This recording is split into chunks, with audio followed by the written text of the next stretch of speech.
Perfect. Thank Bye, you. guys. Yeah, South Florida as a region is a very interesting play.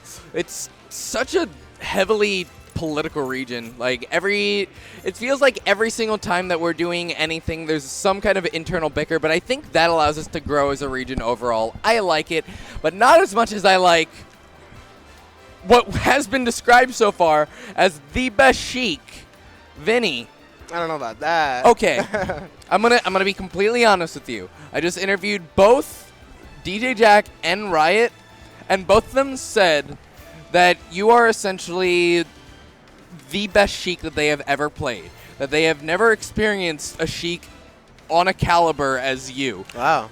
They That's said a great compliment. Yeah, they said that there was no holes in your gameplay. There was your whole game plan is so solid. I gotta ask, how did you get to this point? I mean, obviously, I've been playing for 8 years, so I've just been training a lot. Really strong players that I know. We go back and forth. Just spar back and forth. And just a lot of time and dedication. Yeah, I do think that I'm not the best Sheik. I do think that at one time, I do think it was arguable that I could be the best Sheik, maybe a year ago, but I haven't adjusted to the nerf as well as Mr. R and Void, and yeah. But right now, I'm just kind of struggling. In terms of Bayonetta, a couple of my recent losses have been to Bayonetta, and I guess DLC in general. New York doesn't really, especially Long Island, we don't really have many good players, nor do we have DLC players. So I find myself it's really hard to get that experience. Obviously, though, the players I lost to were extremely masters of their character. They're insanely good. But, a couple times, I got really discouraged, for example, when I'm 120. Oh, sorry, I'm at 40 against DJ Jack, and he's at 120. And then he hits me with focus, down air, up B, and I die at 40. I'm like, 40, really? And also, just getting, combo to the top by Bayonetta. When I'm winning by a lot is triggering, and it kind of feels like they're playing a different game than me. But I'm trying to keep up. I'm trying my best. They're really skilled players, though. I find it funny that you say that it feels like they're playing a different game than you, and the two characters that you're saying this about are Ryu and Bayonetta, who are essentially playing a different game. Yeah. Their inputs are very different from the rest of the cast. The way that their combos work is very different from the way of the cast. It is very strange. Yeah. And Grand Finals, for example, percent did not matter. Whoever was losing in that Ryu versus Bayonetta match was actually winning.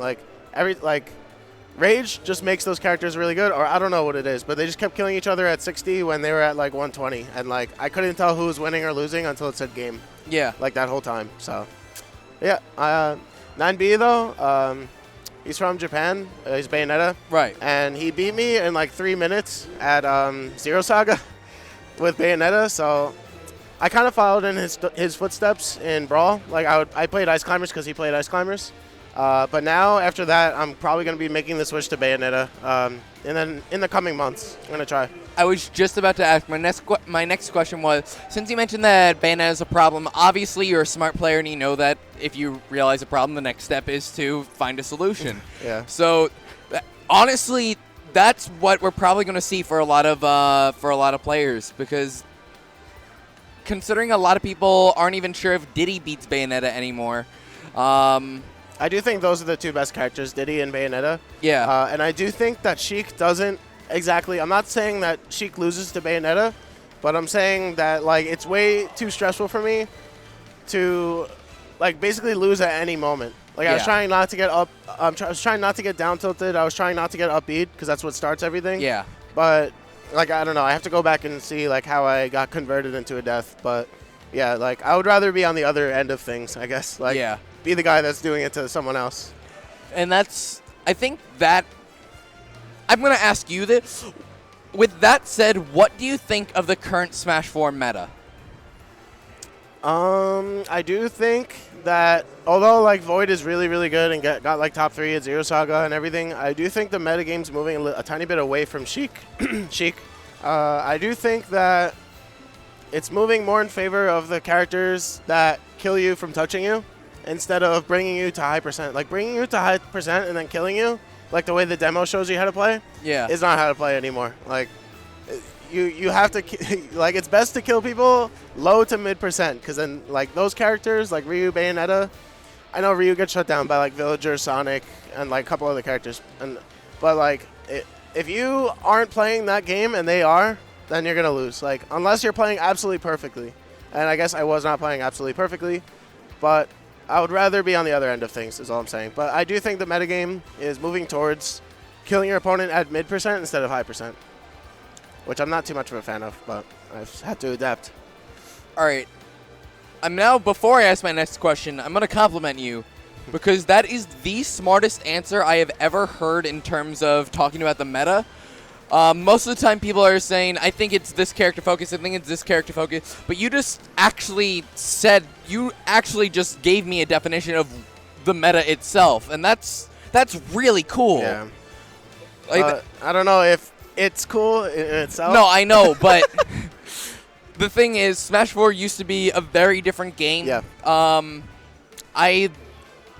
I personally have been moving away from this game, but I'm always going to be streaming it because it's so much fun to watch. Yeah, I can agree with that. Yeah, but in terms of playing, I personally feel like I couldn't adapt after all the DLC changes. I don't know. What do you think about Sheik as a character? Because that's really what this is gonna end up going to. So I want to know what you think about your character. I think at Prime, it could be anywhere from 3 to 15. Like, her fall speed and her weight makes it so she gets janked the most out of, like, any other character. Yeah, we were talking about that on commentary against DJ Jack. Yeah. But I do think that she can beat any character in the game. And, like, when played perfectly, it's definitely, like, a huge force to be reckoned with. But at the same time, I think Diddy and Bayo are have solidified their spots in like top 2 in my opinion right now. And yeah, so like between like her between like when she gets hit, I say she's like one of the worst characters when she gets hit, because you can just keep going and just wail on her and like kill her at 50 or whatever. But if she doesn't get hit, that's another story. So it could be anywhere from like 3 to like 15, I think. Yeah, and what you're essentially describing is what a lot of people say Sheik is, a very neutral, heavy character that thrives off her own confirms. Yeah. And without those, you're playing, a light character in a meta where, as you said, people are killing at mid-percent. Yeah. So as a light character, you're getting hit even harder. And Fast Faller is even worse, considering almost everyone can take advantage of Fast Faller. That's the way the whole Smash series has always been. She definitely gets up air, up beat by like a lot of characters, or just up aired a lot in general. But yeah, the tournament was really fun though, really well ran. Thank you very much, Tommy, for flying me out. Much appreciated. The scene is really cool. Another thing about the scene is I had a challenge. I mean, my round 1 wasn't really a challenge, but ever since my round 1, everyone was a challenge. But in New York, for example, you could I could nearly play with my eyes closed and make it to like winner's quarters, like without dropping a stock or like breaking a sweat. So like, and even after that, it's not even. I really don't think. Not to like call you guys out, New York, but I do think New York as a state, other than anti-Dabuz, Mr. E, is like one of the worst regions. Like for example, I win like nonstop in New York, like without. Obviously, I try, but like, I win every single time in New York. And then I leave, and for example, I got 65th at Zero Saga. I did get kind of like rage kill at the end, but basically what I'm saying is like, it's a crappy feeling when you win every single time and you think, wow, I'm amazing at this game. I'm winning every single tournament, and then you leave the state, your bubble, and now it's like a whole different world. And it's not even that they're using different characters or different. Or like, like different play styles. Like no, like New York. Honestly, in my opinion, the fact that everyone beats each other. And the fact that I just win every single time, like, I know I'm good, but, like, I don't think I'm good enough to be able to beat a whole region every single time. Like, I do think – so if there's any New York people in the chat watching right now, you guys have to step yourself up. And I'll try to help you guys, but I do think we're one of the weakest regions right now. That's funny because we actually hear that a lot from our top players, is that South Florida is one of the weakest regions. The thing is, South Florida as a whole has a lot of numbers. We have numbers. We have a huge amount of low-level player. We've got a nice amount of mid-level player. Yeah. We have a nice little basket of our B tiers, and then we have our PR. Yeah. And that's essentially what South Florida has. And because of that, since it's such a like obtuse pyramid, we end up having to suffer because it's so hard to try raising up that bottom. So, well, there was someone today, the Villager player. I played round 2. I asked Seabrick who it was and like who he played or whatever, and he literally said, "I don't know who that is." And Seabrick has been in the scene for 8 years or whatever, or more probably.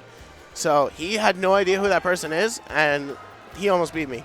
Something like that would never happen in New York ever. And that's the most bizarre thing. And I want to get back to Fuji in just a second, but we see these kind of upsets all the time, and then half the not even half, more than 3/4 of the scene will be like, who is this person? And then people will be like, oh yeah, he goes to this weekly, the one that everyone forgets about. And it's like, I had no idea. And I think that's a huge problem with South Florida as a region, is we have too many and we're too spread apart. Yeah, I can see that. Yeah. But you have multiple strong scenes though, so yeah. When they come together, it's pretty hard. So I want to talk to you about your bracket run. So you obviously had a hard bracket. Yeah. I mean, the whole tournament was hard, but yeah. I would say, all right, so my first one was a Diddy. He seemed relatively new, but I won without dropping a stock. He wasn't that bad, though. And then the next one, that was the Villager. Fuji, you said? That was round 2, was Fuji? Yeah. Okay. I had a bye, so I guess round 3, but it was my second match. And Fuji, all right, one thing did happen that I kind of disagree with in the match. He hit me with something, and I DI'd it left, and my DI carried over as a tech input. So I rolled forward because I was DIing left. I rolled into his rage bowling ball, and I died. And everyone popped off, of course. Oh. That type of thing, it never would happen in Brawl. Like DI carrying over into like tech input, that shit would never happen. But what's it called? Yeah, so I had to like not get triggered by that and like play really calm in the next 2 matches. And then the next 2 matches were super close, and I ended up clutching it. But yeah, like he literally almost beat me like 3 times that set. It was crazy. I honestly had never heard the name Fuji before that set. That's what people are saying, and then it made me feel bad because I'm like, oh wow. Okay. All right, we actually just tweeted out a shout out to Fuji because that. Yeah, he deserves a shout out. Yeah. Then your next set after Fuji, that was. Who was my winner's quarters? Blank, the Sheik. I remember. I believe that was on stream as well. So. Yeah, it was a really intense set. He was actually using a lot of my stuff, so I was like, wow, like I feel like I'm fighting myself right now. It's crazy. And I ended up getting him with like forward tilt up air. He said he tried air dodging, so I guess it wasn't a 50-50, but I thought that he wouldn't. Like I thought that he wouldn't air dodge. I tried to go for the 50-50. But either way, like it was super close. Game 3, I think it was pretty close, and yeah, I ended up taking that one 2-1. So even he took a game off me. And then the next one was DJ Jack. I won game 1 with Sheik. He went Town and City, so I went Rosalina, and then I 2-stocked him. But then I stayed Rosalina on another stage, and then he beat my Rosalina. So then I switched off with Sheik, and I won. So I won 3-1. Right. And then that put me in winners finals. And then against Riot, like the set started out with me getting up B footstool at 20, and I died. I've never seen that before, but I literally died at 20 from up B footstool. And then I brought it to last stock, but he got it. I feel like if I didn't get footstool, that could have been a lot more competitive of a match, but it's okay. And then I got a little bit triggered, but I did win game 2. And I feel like I was about to win game 3. I can't remember. Forgive me if I'm wrong. But I was about to win game 3, I think, and then he got me, like, off the top. But I know game 4, I was at 60 and he was at 120, and then he... I think it was like 30 to death or something, and yeah, I died. So good stuff to him for getting his conversions. I was trying really hard, but... I mean, to be fair, during his interview, he was saying that Bayo is a terrible character. He has no fun playing the character because she's so busted, and he wants nothing more than for her to be nerfed. I mean, if I said those things, it would be perceived as salty. Yeah. But it's very modest of him to say those things. I mean, he says that the character takes, it doesn't feel right, and it honestly makes the game boring for him. So, and... It definitely has given me gray hairs, that DLC in general. Yeah, and trust me, I'm sure a lot of people feel that. Like I'm not trying to take his win away at all. No. Yeah, I'm trying to give him full credit. He played really well. He was really good at his conversion, so props to him. Yeah. But yeah, there's a reason why I'm switching to Bayo. Yeah. And it's not a bad decision. I mean, if you're looking to, like, if your goal is to play to win, that is your goal. And if you need to do that, you need to do whatever you need to do to get to that point. And I'm not saying she can't do it, but I'm saying I'd rather be on the other side of things. Yeah. Because the thing is, okay, I'm going to give an analogy from of a South Florida player. We've got an amazing Peach. Yeah, I like saw him. One of the best Peaches I have ever seen. So technical, so smart. Mute Ace. Yeah. The problem with Mute Ace is that Mute Ace plays Sheik. And Mute Ace... I thought you meant Peach.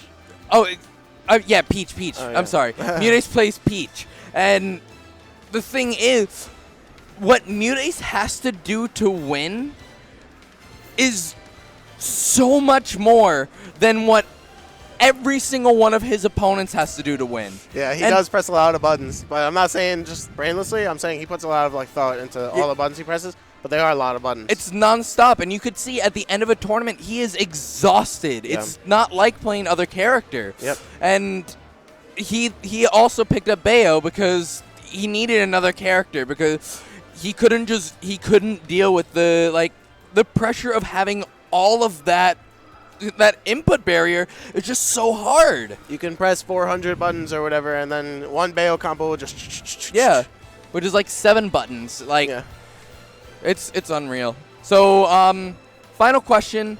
Do you have anyone you want to shout out for all this stuff, for everything that happened, for your current state in the meta and all that? All right, so shout out again to Tommy for bringing me down. I really enjoyed the trip.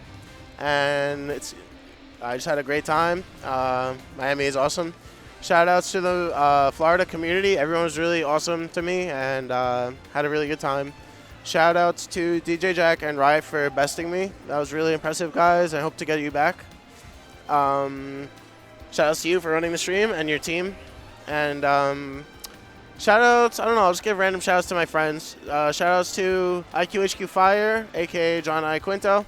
Shoutouts to my friend Punishment Divine, a.k.a. Matt Longton. Shoutouts to DK Will. Shoutouts to the people I practice with. And, yeah, I hope to be back. And, yeah, I'm trying to win next time.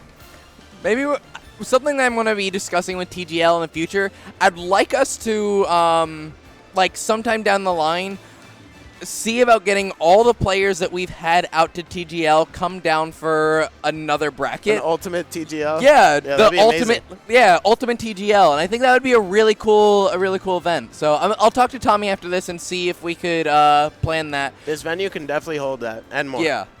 Like we were talking with DJ Jack, this venue is huge. This looks like a venue that you could use for a major. And apparently this isn't even all of it. So. No. There's a whole nother section in the back. There's a whole nother section back here. Like, it's massive. Yeah. So, anyway, thank you, Vinnie, so much for coming out. Yep, it was an amazing experience. I hope to be back. All right, bye, everybody. Alrighty, guys.